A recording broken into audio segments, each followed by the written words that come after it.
എല്ലാ കൂട്ടുകാർക്കും അഡ്രീസ് വേൾഡിലേക്ക് സ്വാഗതം. ഇന്ന് ഞാൻ വന്നിട്ടുള്ളത് ഒരു സോയ ചങ്ക്സിൻ്റെ റെസിപ്പിയുമായിട്ടാണ്. ഇതെങ്ങനെയാണ് ഫ്രൈ ചെയ്തെടുക്കുന്നതെന്ന് നമുക്ക് നോക്കാം. ഈ കറി ഉണ്ടെങ്കിൽ ബീഫ് കറി മാറ്റി വെച്ചിട്ട് നമ്മൾ ധാരാളം ചോറുണ്ണും. കുട്ടികൾക്കൊക്കെ വളരെ ഇഷ്ടപ്പെടും. ഇതെങ്ങനെയാണ് ഉണ്ടാക്കുന്നതെന്ന് നോക്കാം. വീഡിയോയിലേക്ക് പോകുന്നതിന് മുമ്പായി ആരെങ്കിലും ആദ്യമായി എൻ്റെ ഈ ചാനൽ കാണുന്നുണ്ടെങ്കിൽ ഒന്ന് സബ്സ്ക്രൈബ് ചെയ്ത് സപ്പോർട്ട് ചെയ്യണേ. കൂടെയുള്ള ആ ബെല്ലൈക്കൺ ഒന്ന് ക്ലിക്ക് ചെയ്താൽ ഓൾ എന്നൊരു ഓപ്ഷൻ കാണും. അതിൽ കൂടി ക്ലിക്ക് ചെയ്താൽ ഞാനിടുന്ന എല്ലാ വീഡിയോസിൻ്റെയും നോട്ടിഫിക്കേഷൻ നിങ്ങൾക്ക് ലഭിക്കുന്നതായിരിക്കും അതാത് സമയത്ത്. ഞാനിവിടെ ഇത് വേകുന്നതിന് വേണ്ടി ഒരല്പം വെള്ളം തിളപ്പിക്കാൻ വെച്ചിട്ടുണ്ട്. ഈ വെള്ളം നന്നായി തിളച്ച് വന്നതിന് ശേഷം നമുക്കിതിലേക്ക് സോയ ചങ്ക്സ് ഇട്ട് കൊടുക്കാം. ഞാനിവിടെ എടുത്തിരിക്കുന്നത് 200 ഗ്രാം സോയ ചങ്ക്സ് ആണ്. ഇതൊരു 2 മിനിറ്റ് നേരം ഈ തിളച്ച വെള്ളത്തിൽ കിടന്ന് നന്നായിട്ടൊന്ന് വെന്തെടുക്കാം. ഇതൊന്ന് തിരിച്ചു മറിച്ച് വിട്ട് നന്നായിട്ടൊന്ന് വെന്തെടുക്കണം. ഇതിനാവശ്യമായ ഉപ്പ് കൂടി ഈ സമയം ചേർത്ത് കൊടുക്കാം. ഇത് അങ്ങോട്ടും ഇങ്ങോട്ടും ഒന്ന് നന്നായിട്ടൊന്ന് ഇളക്കിയെടുത്ത് ഇത് പെട്ടെന്ന് തന്നെ വെന്ത് കിട്ടും. പ്രത്യേകിച്ച് ഇതൊരു പാത്രത്തിൽ മാറ്റി വെച്ച് വേകേണ്ട ആവശ്യമൊന്നുമില്ല. പെട്ടെന്ന് തന്നെ ഇത് വെന്ത് കിട്ടും. ഒരു 2 മിനിറ്റ് നേരത്തെ കാര്യമേ ഉള്ളൂ. ഇതിപ്പോൾ ആയി വന്നിട്ടുണ്ട്. ഇതിന് നമുക്ക് സ്റ്റൗ ഓഫ് ചെയ്യാം.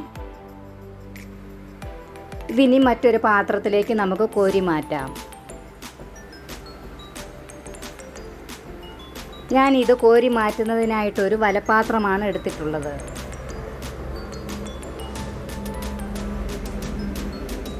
കണ്ടോ, ഇത് നന്നായിട്ടിപ്പോൾ വെന്ത് വന്നിട്ടുണ്ട്.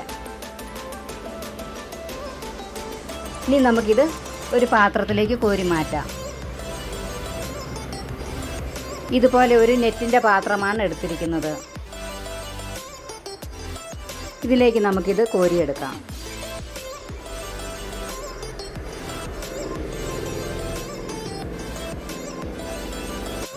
ഇതിങ്ങനെ ഒന്ന് കോരിയെടുത്തിട്ട് നന്നായിട്ടൊന്ന് തണുത്തതിന് ശേഷം നമുക്ക് കറി വെക്കാം. ഇതൊന്ന് പിഴിഞ്ഞെടുക്കണം. അപ്പോൾ ഇതൊന്ന് തണുത്തതിന് ശേഷമേ നമുക്കതൊന്ന് പിഴിഞ്ഞ് മാറ്റാൻ പറ്റത്തുള്ളൂ. ഇത് മുഴുവനായി ഇങ്ങനെ ഒന്ന് കോരിയെടുക്കാം.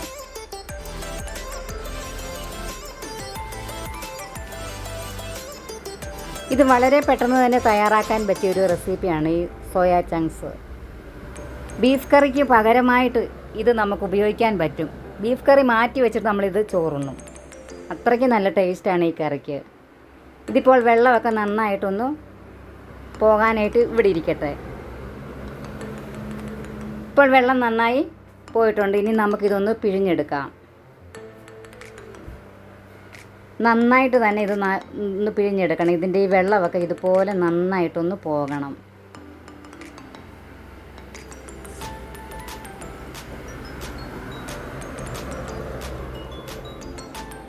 ഇത് മുഴുവനായി ഇതുപോലെ തന്നെ നമുക്കൊന്ന് പിഴിഞ്ഞെടുക്കാം. ഇപ്പോൾ ഞാനിത് മുഴുവൻ പിഴിഞ്ഞെടുത്തിട്ടുണ്ട്. ഇനി ഇതിന് വേണ്ടതായിട്ടുള്ളത്, ഞാനിവിടെ ഒരു 3 സവോള എടുത്തിട്ടുണ്ട്. നീളത്തിൽ അരിഞ്ഞതാണ്. കൂടെ ഒരല്പം കറിവേപ്പിലയും, പിന്നെ ഒരു അരമുറി തേങ്ങ ഇതുപോലെ കൊത്തിയത്, 2 വറ്റൽമുളകും എടുത്തിട്ടുണ്ട്. പിന്നെ ഇതിലേക്ക് ഒരു 10-12 വെളുത്തുള്ളി, ചെറിയൊരു കഷ്ണം ഇഞ്ചി, 2 പച്ചമുളക്. ഇനി നമുക്കിത് എങ്ങനെയാണ് കറി വെക്കുന്നതെന്ന് നോക്കാം. ഒരു ചട്ടി അടുപ്പത്ത് വെച്ചിട്ടുണ്ട്. ചട്ടി നന്നായി ചൂടായി വരുമ്പോൾ ഇതിലേക്ക് വെളിച്ചെണ്ണ ചേർത്ത് കൊടുക്കാം. വെളിച്ചെണ്ണ തന്നെ ഇതിനെടുക്കാൻ ശ്രദ്ധിക്കണേ. കാരണം വെളിച്ചെണ്ണയിൽ ഇത് കറി വെച്ചാൽ അതിൻ്റെ ഒരു ടേസ്റ്റ് ഒന്ന് വേറെയാണ്. നമ്മൾ ബീഫ് കറിയൊക്കെ വെളിച്ചെണ്ണയല്ലേ ചേർക്കുന്നത്. അതിൻ്റെ ടേസ്റ്റും ഓയിലിൻ്റെ ടേസ്റ്റും രണ്ടും രണ്ടാണ്. ഇനി നമുക്കിത് വറുത്തെടുക്കാം. ഇത് നന്നായിട്ടൊന്ന് ഇളക്കി കൊടുക്കാം. ഇതിപ്പോൾ ഒന്ന് ഫ്രൈ ആയി വന്നിട്ടുണ്ട്. ഇത്രയും ആയാൽ ഇതൊരു സൈഡിലേക്ക് നമുക്ക് മാറ്റി വയ്ക്കാം. ഇനി ഈ പാത്രത്തിൽ തന്നെയാണ് ഞാൻ കടുക് പൊട്ടിച്ച് ബാക്കിയുള്ള കാര്യങ്ങളൊക്കെ ചെയ്യുന്നത്. 1/2 ടീസ്പൂൺ കടുക് ചേർത്ത് കൊടുക്കാം.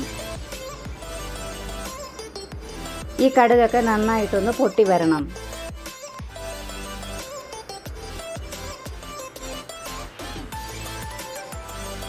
ഇപ്പോൾ കടുകൊക്കെ ഒന്ന് നന്നായി പൊട്ടി വന്നിട്ടുണ്ട്.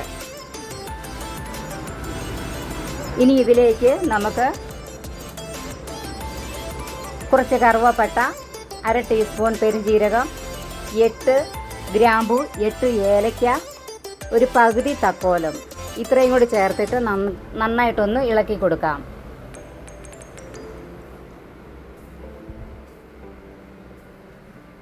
ഈ പെരുംജീരകമൊക്കെ ചേർത്ത് കഴിഞ്ഞാൽ നല്ലൊരു ഫ്ലേവറാണ് കറിക്ക്. ഇനി നമുക്ക് വെളുത്തുള്ളി ഇഞ്ചിയും കൂടെ ചേർത്ത് കൊടുക്കാം. കൂടെ തന്നെ 2 വറ്റൽമുളക് കൂടി ചേർത്തിട്ടുണ്ട്.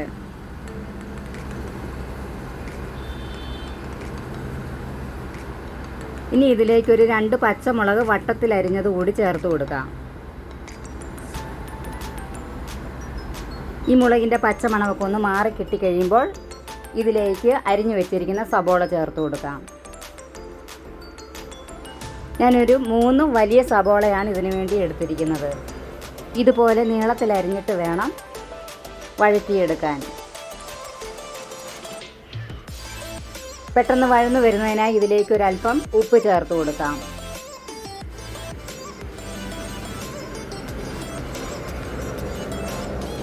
നമ്മൾ നേരത്തെ സോയാ ചങ്ക്സ് വെന്ത സമയത്ത് ഉപ്പ് ചേർത്ത് വെന്തതായതുകൊണ്ട് അത്യാവശ്യം അതിൽ ഉപ്പുണ്ട്. പിന്നെ ഈ സവോളയ്ക്കുള്ള ഉപ്പ് മാത്രം എടുത്താൽ മതി.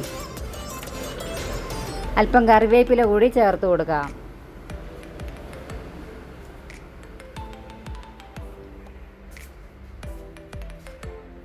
ഇപ്പോൾ ഈ സവോളയൊക്കെ നന്നായിട്ടൊന്ന് വഴന്നു വന്നിട്ടുണ്ട്.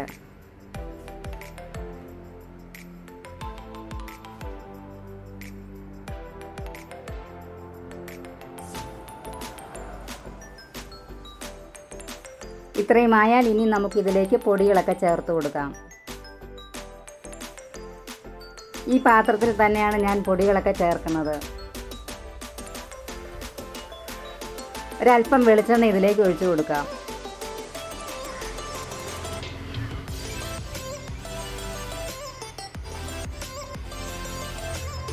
എണ്ണ ചൂടായി വരുമ്പോൾ ഇതിലേക്ക് 1/4 ടീസ്പൂൺ മഞ്ഞൾപ്പൊടി ചേർത്ത് കൊടുക്കാം.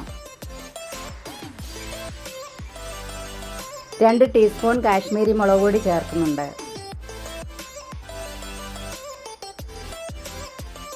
1 ടീസ്പൂൺ മല്ലിപ്പൊടി ചേർക്കാം.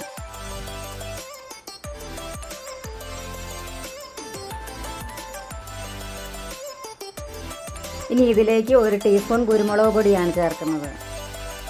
ഈ കുരുമുളക് പൊടിയാണ് ഈ കറിക്ക് ടേസ്റ്റ് കൊടുക്കുന്നത്. നിങ്ങൾക്ക് ഈ സമയം ചതച്ച മുളക് വേണമെങ്കിലും ചേർക്കാം. 1/2 ടീസ്പൂൺ പെരുംജീരകം പൊടിച്ചതും കൂടി ചേർക്കുന്നുണ്ട്. 1 ടീസ്പൂൺ ഗരം മസാലയാണ് ഇപ്പോൾ ചേർത്തത്. ഈ പൊടികളുടെയൊക്കെ പച്ചമണം മാറുന്നത് വരെ നമുക്ക് നന്നായിട്ട് ഇതൊന്ന് മൂപ്പിച്ചെടുക്കാം.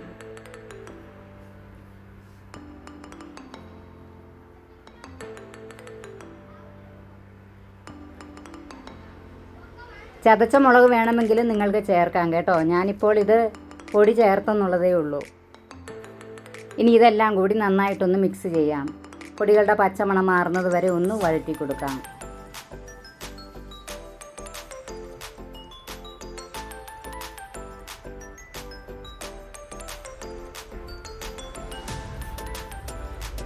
ഇതിപ്പോൾ ഇത് റെഡിയായി വന്നിട്ടുണ്ട്. ഇനി നമുക്കിതിലേക്ക് ഈ സവോള ഒന്ന് വെന്ത് കിട്ടുന്നതിന് വേണ്ടി ഒരല്പം വെള്ളം ചേർത്തൊന്ന് വേവിക്കേണ്ടതായിട്ടുണ്ട്. ഈ അരപ്പൊക്കെ ഇതിലൊന്ന് പിടിച്ചു കിട്ടണം. ഞാനൊരു 1/4 കപ്പ് വെള്ളം ചേർക്കുന്നുണ്ട്.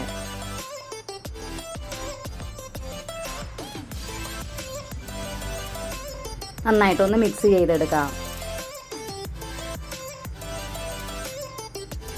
ഇനി ഇതൊന്ന് തിളച്ച് വരണം.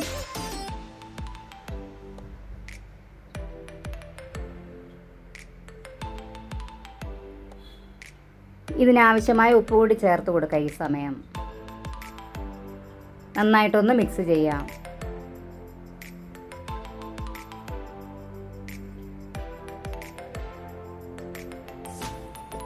ഇതിപ്പോൾ നന്നായിട്ട് എണ്ണയൊക്കെ ഒന്ന് തെളിഞ്ഞ് വന്നിട്ടുണ്ട്. ഇനി ഇതിലേക്ക് നമുക്ക് നേരത്തെ എടുത്ത് വെച്ചിരുന്ന സോയാ ചങ്ക്സ് ചേർത്ത് കൊടുക്കാം. ഇത് നന്നായിട്ടൊന്ന് മിക്സ് ചെയ്യാം.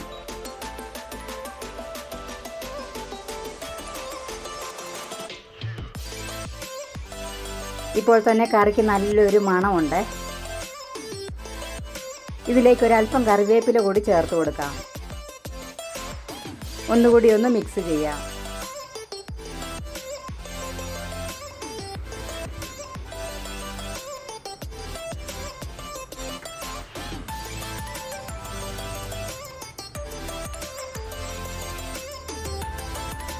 ഇനി നമുക്കിതൊന്ന് അടച്ചു വയ്ക്കാം. 1 മിനിറ്റ് ഒന്ന് അടച്ചു വെച്ച് ആവിയിലൊന്ന് ഈ അരപ്പെല്ലാം ഇതിലൊന്ന് പിടിക്കാനായിട്ടൊന്ന് മൂടി വെക്കാം. 1 മിനിറ്റ് കഴിഞ്ഞതിന് ശേഷം നമുക്കിതൊന്ന് തുറന്നു നോക്കാം. ഇപ്പോൾ ഇതിനകത്ത് അരപ്പൊക്കെ നന്നായിട്ട് പിടിച്ചിട്ടുണ്ട്. നല്ലൊരു സ്മെല്ലും ഉണ്ട്.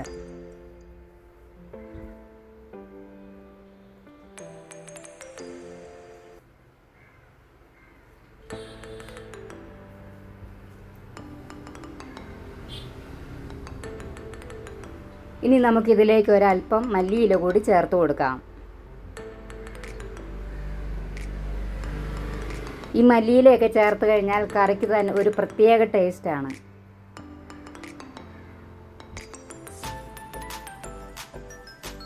ഇതിനി നമുക്കൊന്ന് മൂടി വെക്കാം. ഒരു 2-3 സെക്കൻഡ് കഴിഞ്ഞ് ഒന്ന് തുറന്നു നോക്കാം. ഇപ്പോൾ ഈ ചൂടിൽ നിന്നുകൊണ്ട് ഈ മല്ലിയിലയുടെയൊക്കെ ഫ്ലേവർ ഇതിനകത്ത് ഇറങ്ങിയിട്ടുണ്ട്. നല്ലൊരു സ്മെല്ല് വരുന്നുണ്ട്. അപ്പോൾ ഇത്രയേ ഉള്ളൂ നമ്മുടെ കറി റെസിപ്പി. വീഡിയോ ഇഷ്ടമായാൽ ഒരു ലൈക്ക് തരാൻ മറക്കരുത്. ആരെങ്കിലും ആദ്യമായി എൻ്റെ ഈ ചാനൽ കാണുന്നുണ്ടെങ്കിൽ ഒന്ന് സബ്സ്ക്രൈബ് ചെയ്ത് സപ്പോർട്ട് ചെയ്യണേ. കൂടെയുള്ള ബെല്ലൈക്കൺ ഒന്ന് ക്ലിക്ക് ചെയ്താൽ ഓൾ എന്നൊരു ഓപ്ഷൻ കാണും. അതിൽ കൂടി ക്ലിക്ക് ചെയ്താൽ ഞാനിടുന്ന എല്ലാ വീഡിയോസിൻ്റെയും നോട്ടിഫിക്കേഷൻ അതാത് സമയത്ത് നിങ്ങളുടെ ഫോണിൽ നിങ്ങൾക്ക് ലഭിക്കുന്നതായിരിക്കും. വീഡിയോ ഉപകാരപ്രദമെന്ന് തോന്നിയാൽ നിങ്ങളുടെ ഫ്രണ്ട്സിനും റിലേറ്റീവ്സിനും ഒക്കെ ഒന്ന് ഷെയർ ചെയ്ത് കൊടുക്കാൻ കൂടി മറക്കരുത്. അപ്പോൾ നാളെ മറ്റൊരു നല്ല വീഡിയോയുമായി ഇതേ സമയം ഞാൻ വീണ്ടും വരുന്നതായിരിക്കും. എല്ലാ കൂട്ടുകാർക്കും നന്ദി.